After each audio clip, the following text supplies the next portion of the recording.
Kuri uyu munsi duhimbaza Kristo Umwami, turahabwa kuzirikana no kurimbura ico turi imbere yiwe, tukarimbura kandi uko tubwirizwa kumera nuko twobwirizwa kwigenza.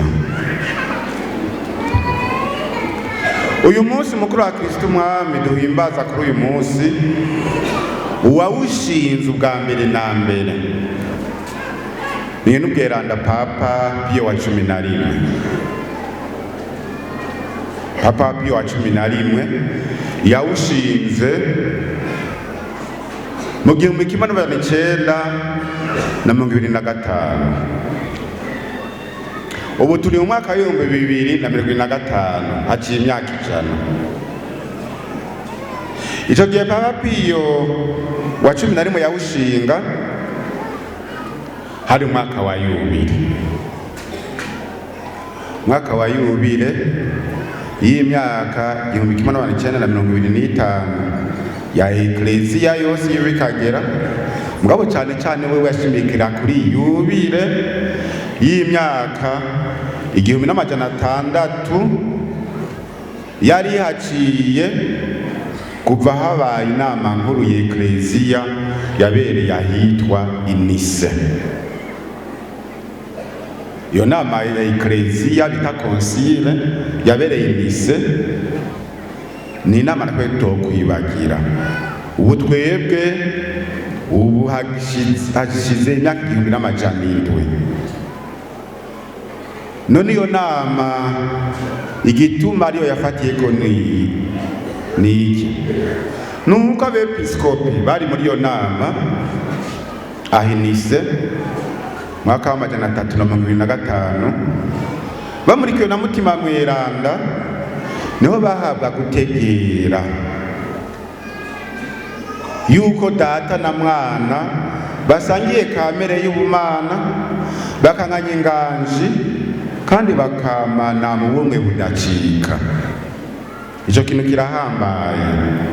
kirahambaye kuko ubu turabivuga igihe cyose tugaragaje kwemera, ariko ico gihe hari ingorane.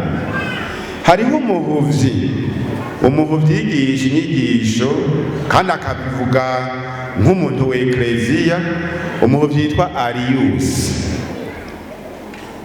Arius inyigisho ziwe zavuga yuko ngo Yesu Kristo ngo atari Imana, avuga ngo jambo wa Data ari we Kristo ngo nasangiye kamere na Se, none rero ntashobora kuba Imana. Murumva hari habaye intango y'ubuhakanyi bukomeye, hageze ya aho umwana w'Imana bahakana yuko atari umwana w'Imana, ari umuntu vyonyene. Byari ibintu bikomeye. Aho rero muri iyo nama abepiskopi bamurikiwe na Mutima Mweranda baravyemeje, batako barabishirako igikumu, mbere babishira mu kwemera kwa Eklezia Katolika, bati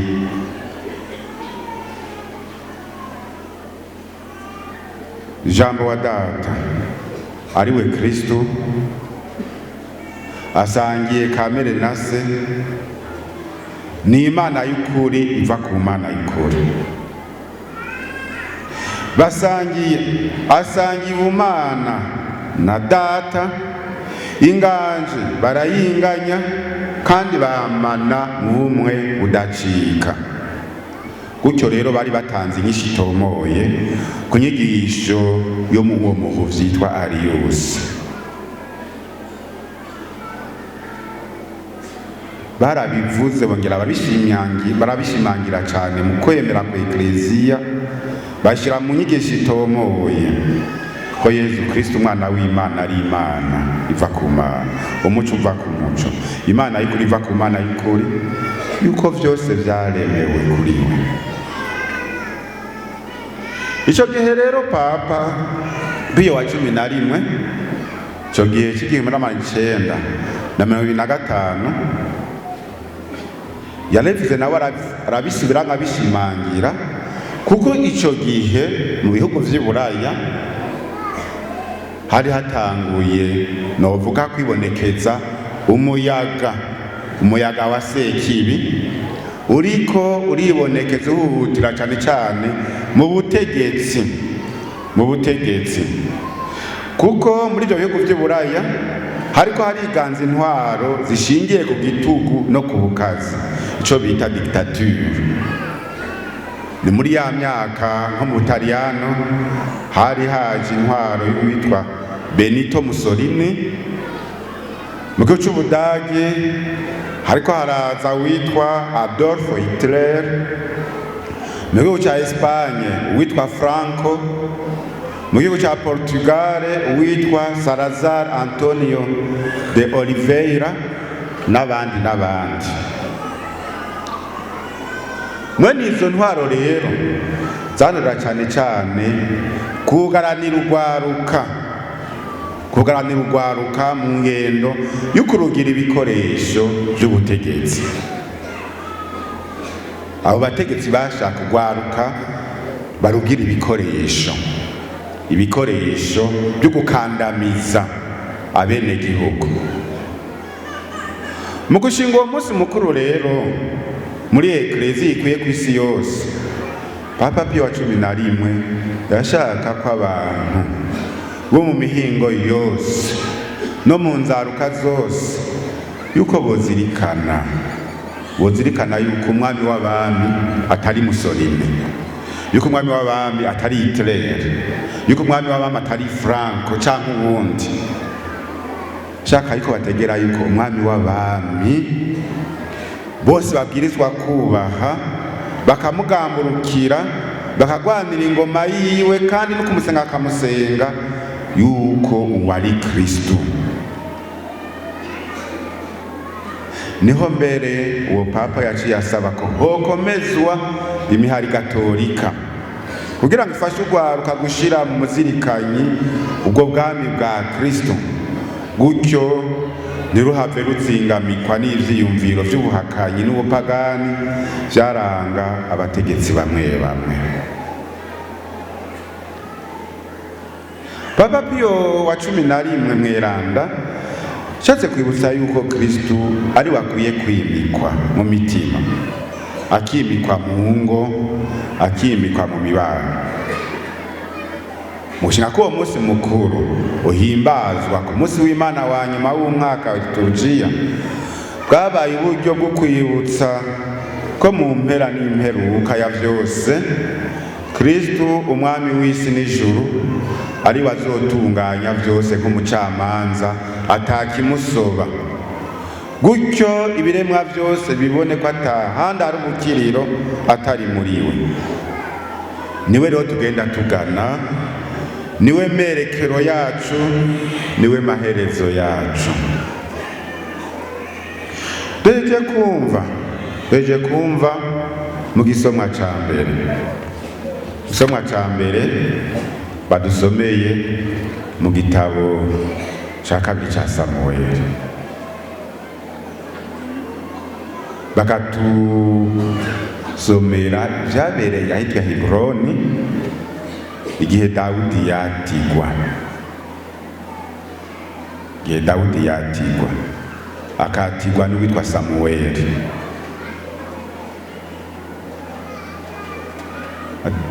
Yabwiwe ijambo atumwe n'umukama. Uwo Samueli abwira Dawudi ati, ni wewe uzoragira igihugu ca Isirayeli, kandi ni wewe uzoba umukuru wa Isirayeli.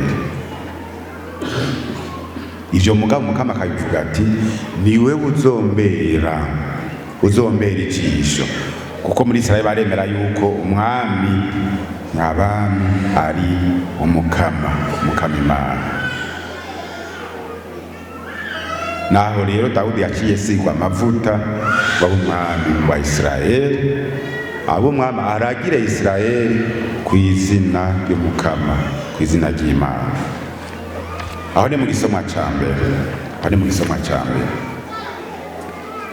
Mu gisomwa ca kabiri, gisomwa ca kabiri twacumvise mw'ibaruwa Pawulo mweranda arikiye Abakolosi ati muzogira akanyamuneza mukengurukira Mana Data yaduhaye amagara yo gusangira muco ivyagenewe aberanda, niyo yadukuye mu bubasha bw'umuzimagiza idushira mu bwami bw'umwana wayo ikunda cane. Dawudi mw'isezerano ya kera yabura umuzo wa Yezu Kristo, yabura Yezu Kristo. Aha hoho rero Pawulo mweranda arabidomye ku rutoke neza ati idushira mu bwami bw'umwana wayo ikunda cane, we twaronse mu rukiza n'ikigongo c'ibicumuro, niwe gashusho k'Imana itaboneka, niwe yaboneye izuba izina kiremwa cose. Mbega ibi vyose ko vyanditswe kera imbere y'igihe, nabo ba Arius ibi vyose ntibavyumva, ntihabisoma akavyumva yuko n'ijambo ry'Imana ribivuga neza. Twebwe rero twarahawe gutahura, mbere n'uwo mweranda Papa Piyo wa 11 arabinoganza mugabo aza yoga kuvyo abakurambere abepiskopi b'Inise bari bashinze. Mu gitabo ca Daniyeli aravuga ukugene yiboneye ubusa n'umwana w'umuntu wajazananye ibicu vyo mw'ijuru, waraheza aregera wa mutama uba n'umwana w'umuntu nawe ni Yezu Kristu yariko araburwa mw'isezerano ya kera, ko Daniyeli no mw'isezerano kera. Akabandanya ati niwe akwiye kubahwa no gusengwa n'abantu b'amoko, agasengwa n'abantu b'amoko yose b'intara zose n'indimi zose. Ati kandi ingoma yiwe nizokwamaho, ubwami bwiwe ntibuzokwigera butituka. Tuvuze rero ko Kristo ari umwami, ni ukuvuga yuko ubwami bwiwe, inganji yiwe, intsinzi n'ububasha ku citwa ikiremwa cose ari ivyiwe. Yaranavyemanze wenyene ubwiwe igihe ari ku rusambo imbere ya Pilato. Pilato aramubaza ati none wewe ga uri umwami? Arayivuga aca aramwishura atarya umuntu ati uvuze ko ndi umwami kandi nico navukiye kikantuma nza kw'isi, nico navukiye kandi manza kw'isi.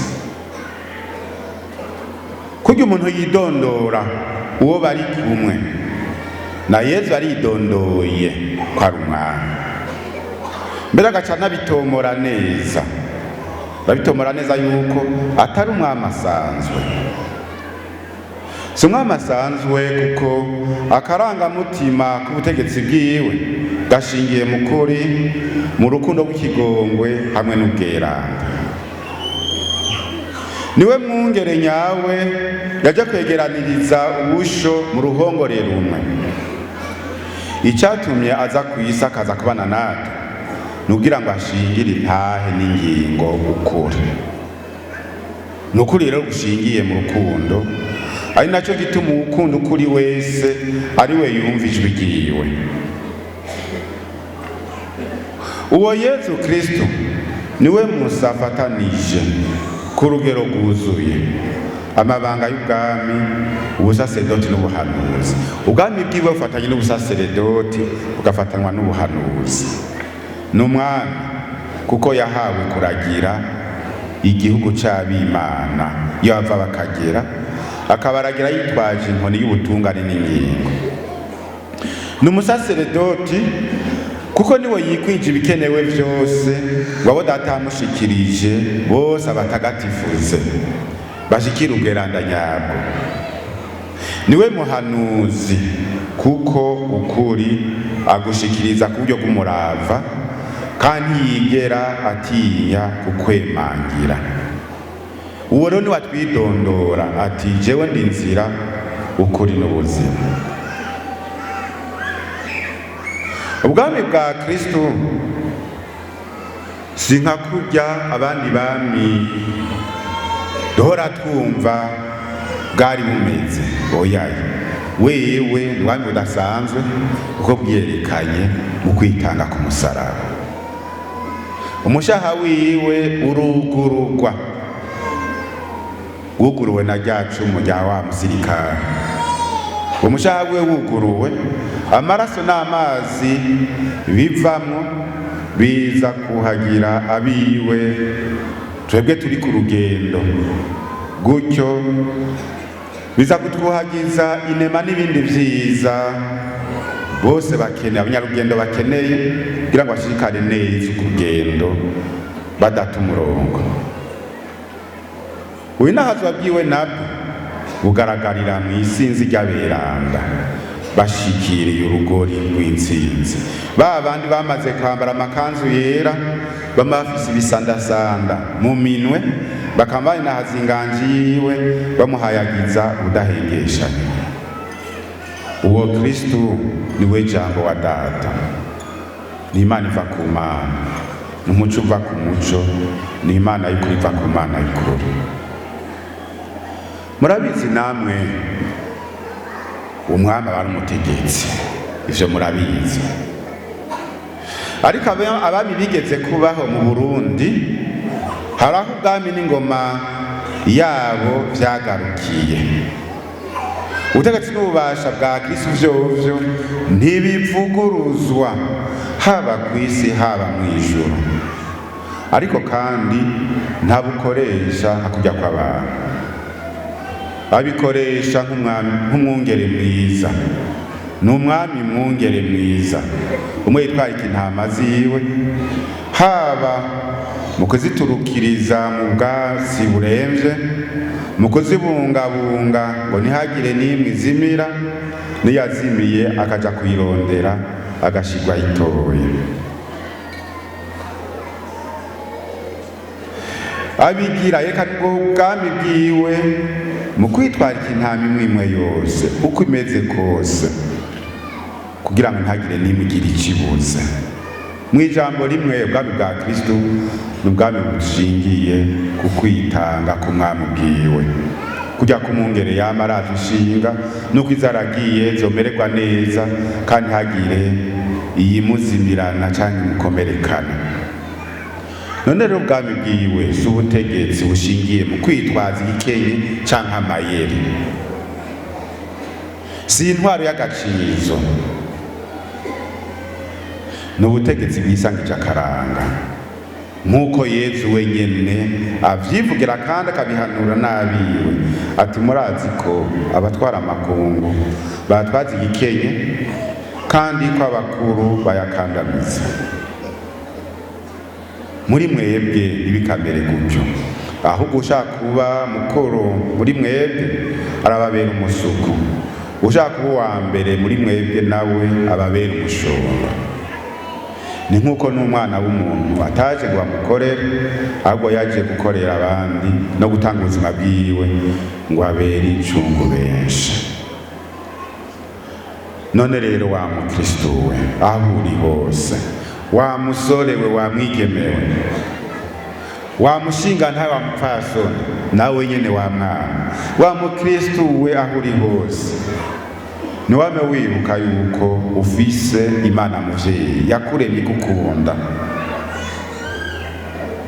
ibandanye ikubera indavyi kandi ikubungabunga.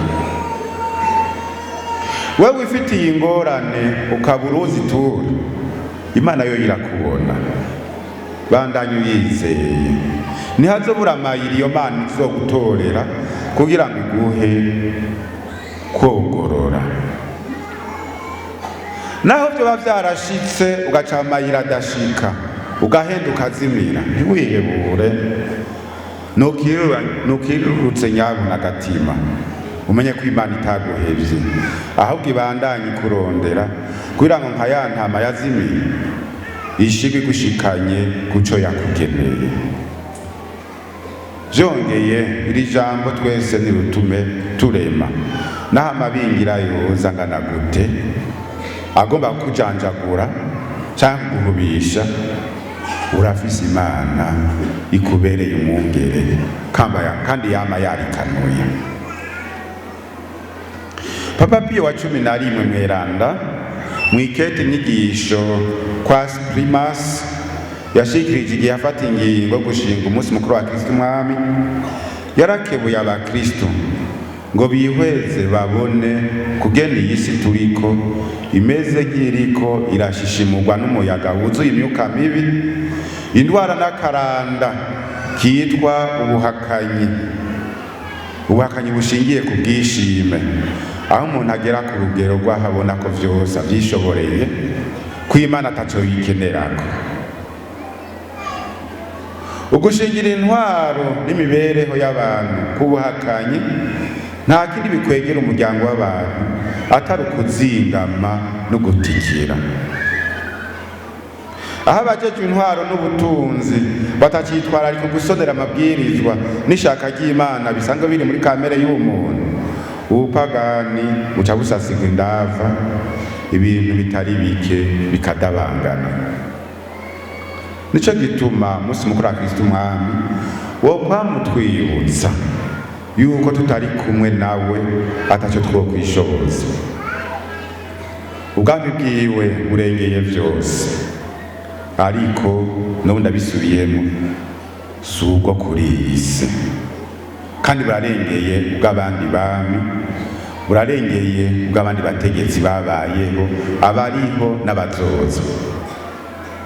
Muri ubwo bwami bwa Kristo, Ekleziya nifise mu ruhara, kuko na kare n'umuryango nyene ubwiwe yishingiye, areza gushinga kuri Petero mutumwa hamwe n'abandi butumwa bagenzi we.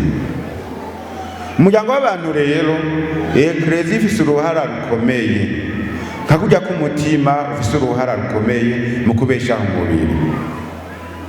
Iyo umutima n'umubiri bitandukanye, nta kiba gisigaye atari ubupfu. Gukorera ingoma ya Kristo Umwami rero mu muryango w'abantu ni ukwemera kwemanga ku munsi ico wemeye, kandi ukagiserura mu muryango w'abantu, ugakoresha uburyo bwose ushoboye kugira ngo Kristo aronke ikibanza kimubereye mu bantu, yubahwe, yubahirizwe, asengwe nk'umukama nyene. Ko we nyene ubwiwe yatubwiye ko yatsinze isi, nitwembere natwe kuvavanura n'umwijima n'umukorane sekibi atujanamo, twikwiza intsinzi ya Kristo mu kwinjira ku munsi muri rwa rugamba tudatezuka. Twame duhakana shitani n'ibikorwa vyayo n'inyoshambi zayo, gutyo twimike Umwami wacu Yesu mu ngo zacu, mu mibano yacu, mu migambi yacu, mu vyiyumviro vyacu no mu myitwariko yacu. None rero ndabahanuye yuko ku munsi ntihagire umuntu azorara adasubiyemwo rya jambo mwigera kuvuga muti, jewe ndahakanye shitani, ndahakanye ibikorwa vyayo, ndahakanye ishami zayo, Umwami wanje ni wewe Yesu. Jambo rirakomeye, Umwami wanje ni wewe Yesu. Ega shitani yumvise yuko uyibwiye uti mvako, irakuvako nyene.